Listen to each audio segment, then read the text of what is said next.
নমস্কৃত্যং নরস্যৈব নরোত্তমং দেবী সরস্বতী চৈব জয়মুদ্রাং। এক দেশে এক সদাগরের 3 ছেলে আর 3 বউ ছিল। 3 বউয়ের ছেলে পুলে হয়েছে। কর্তা গিন্নি ছোট বউয়ের ছেলে মেয়েদের খুব ভালোবাসে।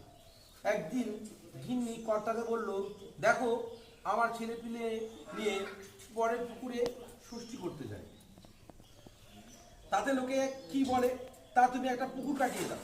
সদাগর বলে, তার জন্য আর কি হয়েছে, আমি একটা পুকুর কাটিয়ে দিচ্ছি। তারপর কর্তা পুকুর কাটলেন, কিন্তু জল উঠল। বর্ষাকালেও জল উঠল।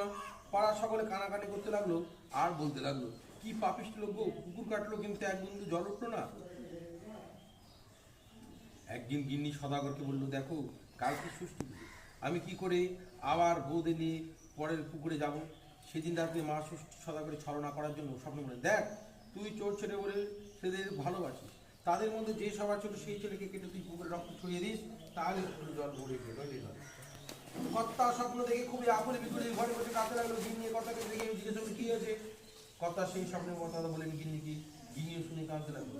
শেষকালে কর্তা অনেক করে গিন্নিকে বুঝিয়ে ছোট বউয়ের ছেলেকে ভুলিয়ে ভালিয়ে পুকুর ধারে নিয়ে এসে তার পুকুরে কেটে রক্ত ছড়িয়ে দিল। অমনি পুকুরে জল ভরে উঠল। কর্তা তাড়াতাড়ি বাড়িতে গিয়ে খবর দিল। সকলে পুকুরে জল দেখে খুব আহ্লাদ করল। গিন্নি চোখে জল সামনে চলে এলো। তারপরে সকলে মিলে ঘাটে বসে মা ষষ্ঠী পূজা করতে লাগলো।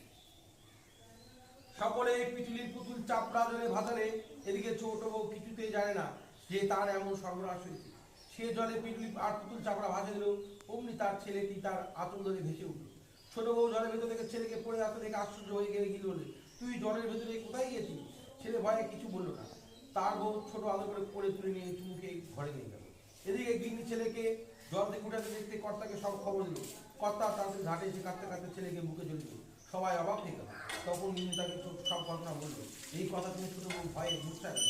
চোখে মুখে জল দিতে মা ষষ্ঠী পাই জ্ঞান হলো।